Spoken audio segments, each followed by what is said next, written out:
Dr. Watson, would you kindly close the door behind you so that we can limit the price of your carelessness to merely hours of work rather than days?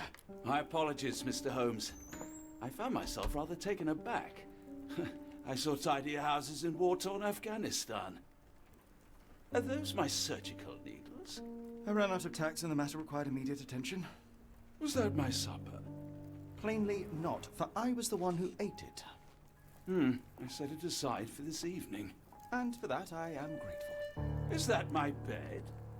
Watson, since you've proven yourself a master of observation, might I ask you to apply your skills to a more pertinent question? Namely, the whereabouts of today's newspapers. They are the key to everything. The newsboy is usually reliable. Medically speaking, I often find that the key to everything is good sleep. In a bed. Your papers are here, on the table. Let us see what the postman brought today.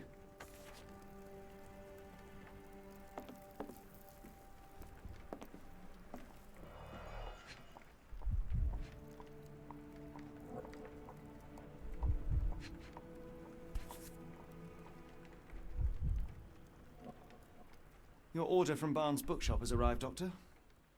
Barnes insists on delivering the books to our door, even though we could easily walk to his shop. That's good service. Another letter from Werner. I never reply, but they keep coming.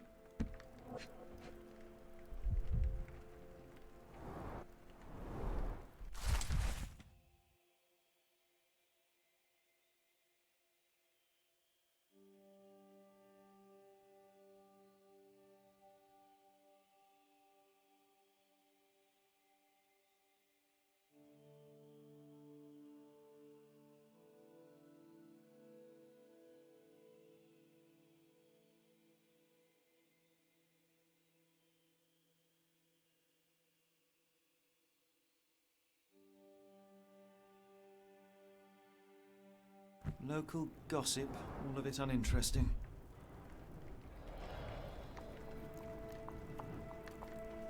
I don't see the Strand. Where is it? Pardon me?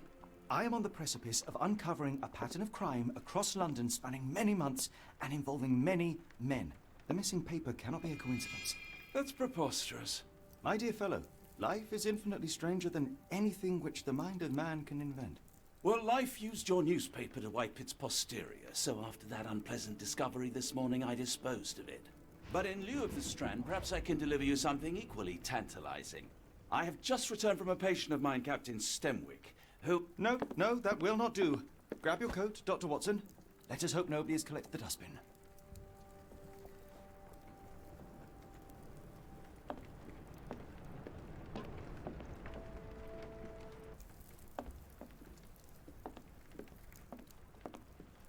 I'm close, I know it.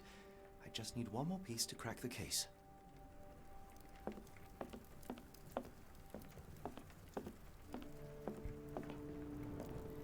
The dustbin is yours for the digging, Mr. Holmes.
You were mistaken, Dr. Watson.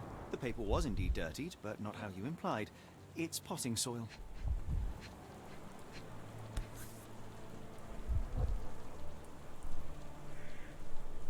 A cactus spine. If it gets in your skin, it's awfully tricky to remove, and when laced with poison, the perfect assassination tool. See, Watson? The conspiracy is real. Someone tried to poison me. Poison? You? That's madness.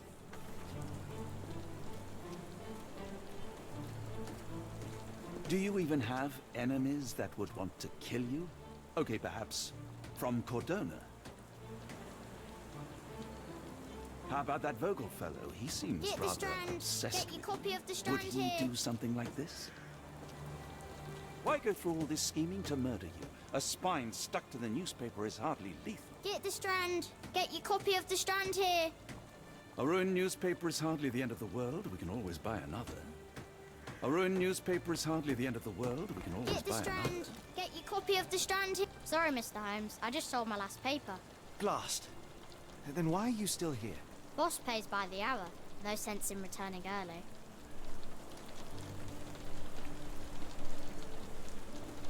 You're a bright child. I presume you see everything that goes on around here? Nothing gets past me, mister. Then tell me, did you notice anyone suspicious at my door this morning? Like the man with your newspaper? Precisely. What do you know? I know the value of a shilling. Dr. Watson, Cool, now I can take the day off. did you see what he was up to? Nah, not really. I saw him approaching your house, but I had a customer. Then there's a loud bang. I ducked down. Not because I was scared, because I wasn't. I had to protect the merchandise. And all I could see was him kneeling at your door. Which way did he go? Not sure. I was distracted by customers. Sorry. Can you describe the man you saw? He was carrying a lot of books. Up to his chin they were. Never heard of a well-read assassin. Looks can deceive. Hence the appeal of disguises. All right. You earned your shilling. That'll be all. Thanks, Mr. Holmes. Maybe I could be your eyes and ears. If you have more shillings.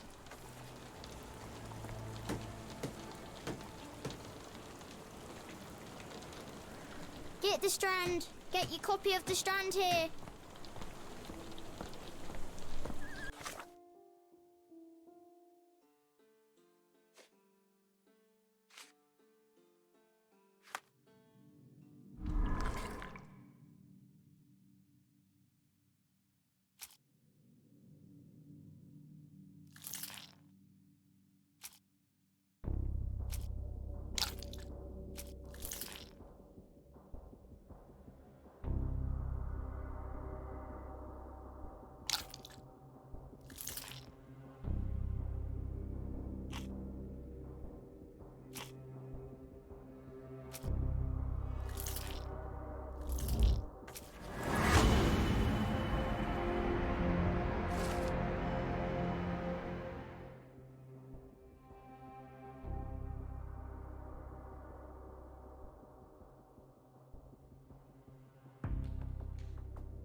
Come now, Mr. Holmes. Murder?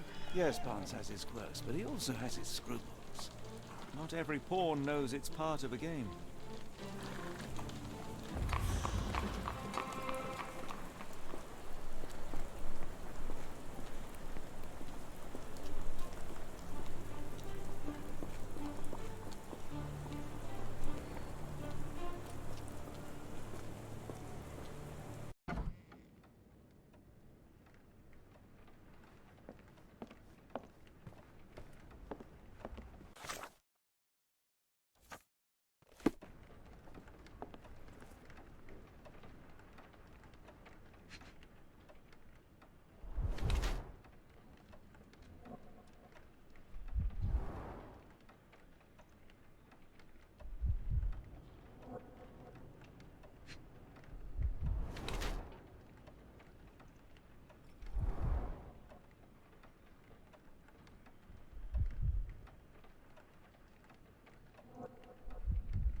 Mr. Barnes, a word. Oh, for goodness sake.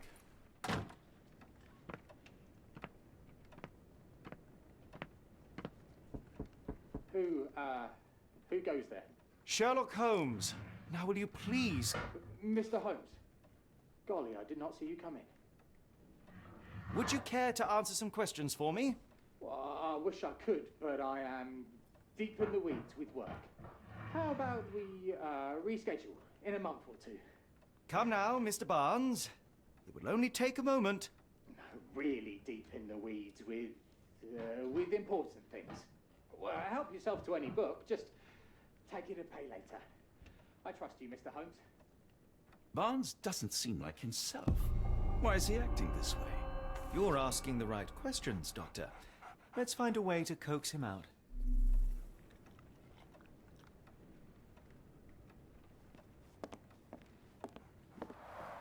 The ladder is broken, recently, judging by the freshness of the wood.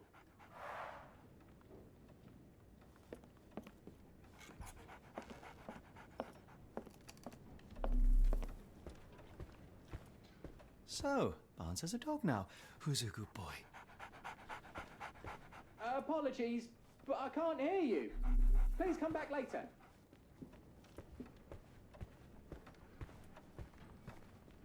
I could hardly imagine anything more macabre.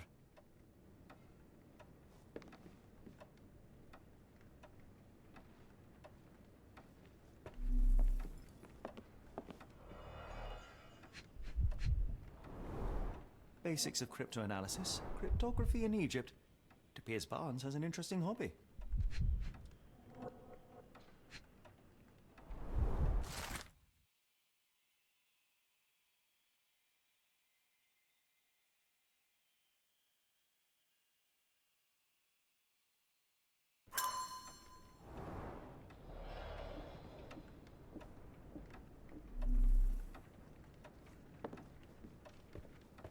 Barnes has always been a little odd, but this is uncharacteristic even for him. We're looking for a cactus needle in a haystack. A spine in a book stack? No, come on, Watson, think. I like bookshops. One of the few spots in London where you are shunned for making a racket. Didn't you once tell me that answers usually lie in plain sight? Didn't you once tell me that answers usually lie in plain sight?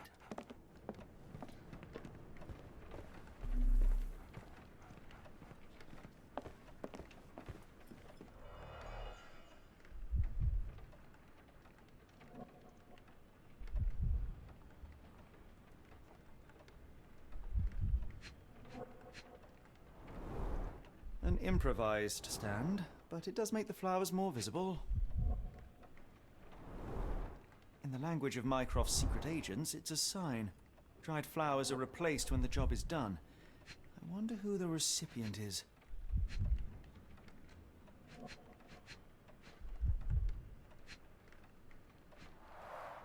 The finest view London has to offer.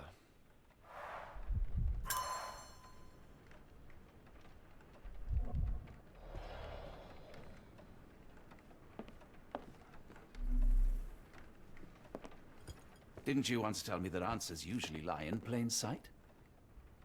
The weather is dreary, isn't it? To be fair, my flowers could use the rainfall.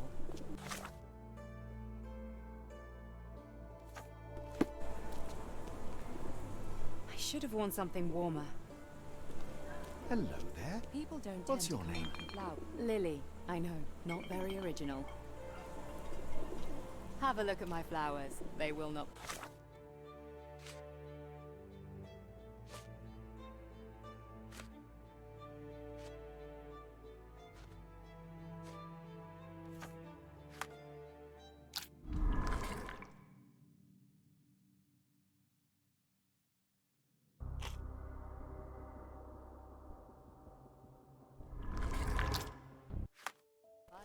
Unless you touch their thorns.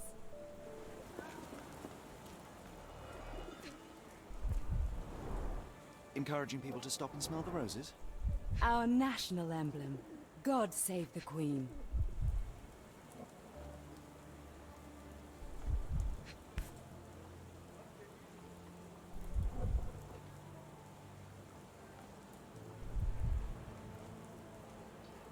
pot is damaged. The blow was severe, but softened by something.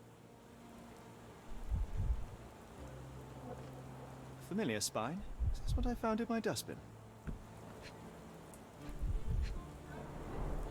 It must take patience and care to produce a bloom so beautiful. I imagine so. I merely sell them.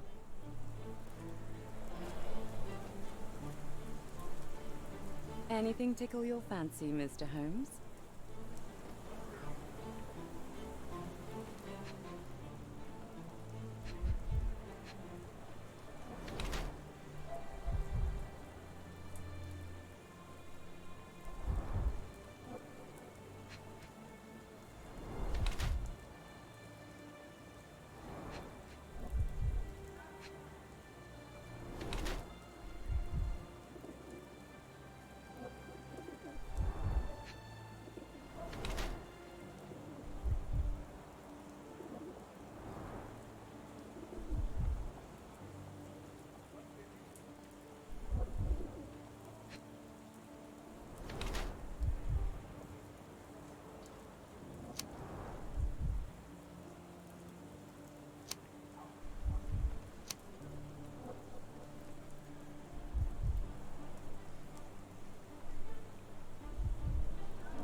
Mrs. Fleming, you look particularly lovely today. Is there a reason? Does a woman need a reason to look or feel beautiful? No, but your distant look suggests you seek one man's gaze in particular. Who told you that? Nobody. Merely a keen eye and some simple deduction. Well, I'll kindly ask you to keep your keen eye to yourself, Mr. Holmes.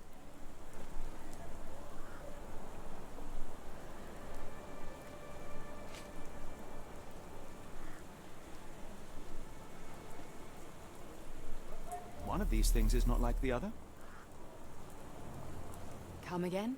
The cactus. Those fearsome spines can prove a devil to remove, and the sap is often toxic. And a rose thorn can give you tetanus, but we still grow them.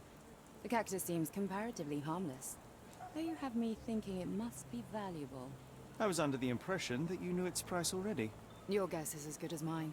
The first time I saw this cactus was when I came back from my break.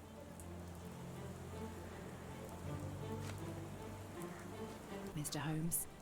What do you make of the flowers in Barnes' shop window? Well, they could use a bit of water. Do they mean anything to you? Mean anything how? I'm not sure I follow, Mr. Holmes. Why do you think they're there? Are you suggesting the flowers are for me? It seems likely, does it not? Oh, I hope you're right.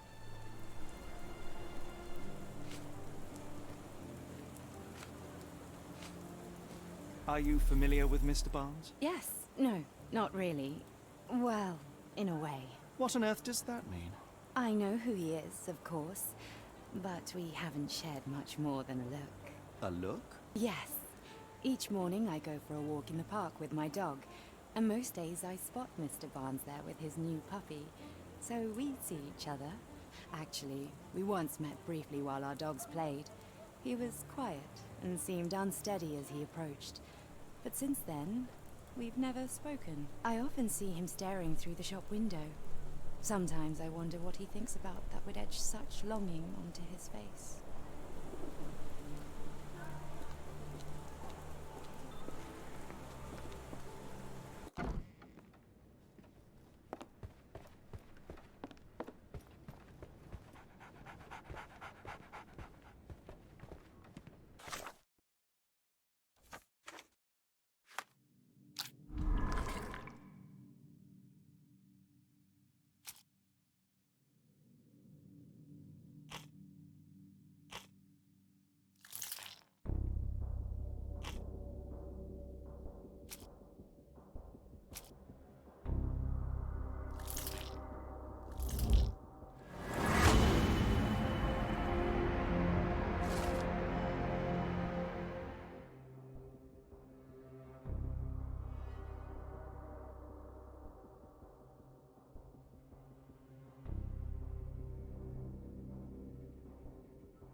I think perhaps I have been chasing shadows.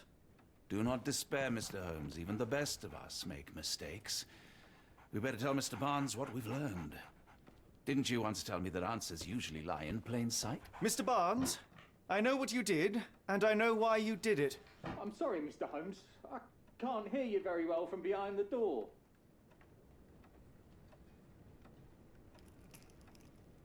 You ordered a cactus from the plant catalogue and then left it for Mrs. Fleming as a gift. You place flowers in the window to get her attention and wear high heels to appear taller and more desirable. You are her secret admirer. I couldn't read this morning's edition of The Strand because it was covered in soil and spines. I know you dropped a cactus on it and then fled. Barnes, it's Dr. Watson. Rest assured we are not interested in disclosing your personal affairs to anyone, including Mrs. Fleming. Please come out. All right, then.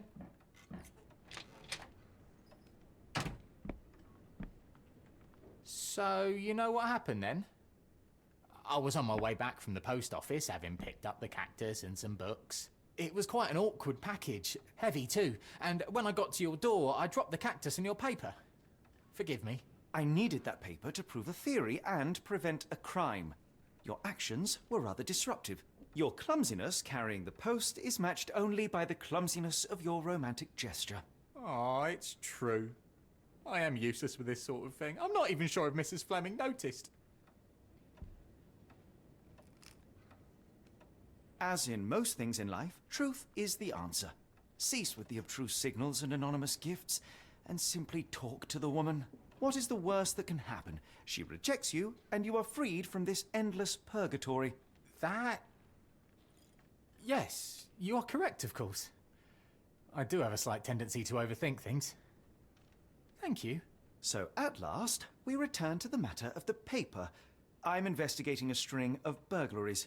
Did you perhaps read of any before the edition was spoiled? I don't recall, but you're welcome to read our copy for yourself. You had an issue of The Strand here all along? Well, naturally. I am a bookseller. I have a subscription to every magazine and newspaper in London. So you ought to be familiar with the concept of burying the lead. Oh no, my apologies, Mr. Holmes. I'll make it up to you however I can. I am an expert on obscure languages and translation and Yes, okay. Just give me the paper.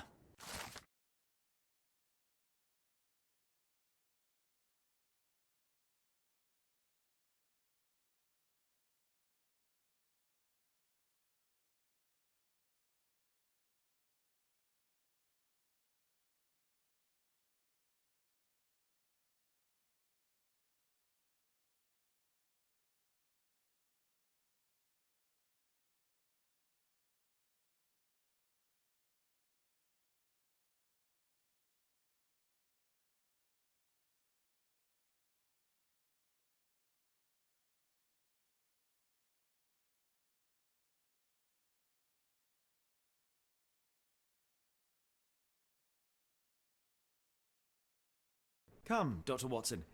Let us put this matter behind us. Farewell, Mr. Barnes. I hope to hear good news about you and Mrs. Fleming.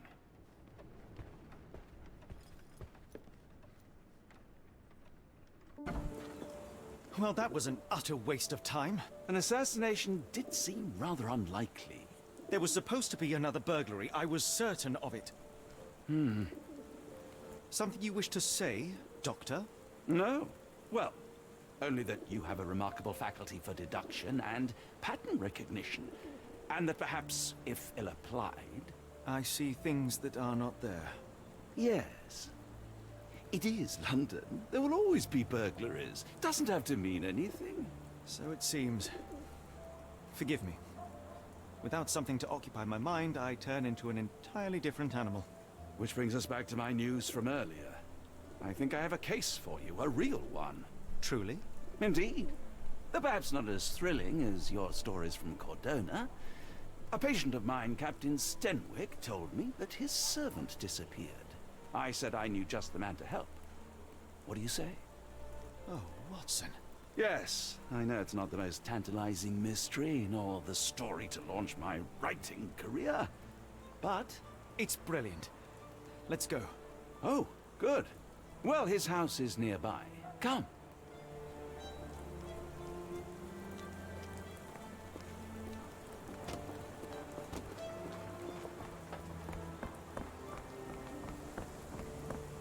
Not much further now.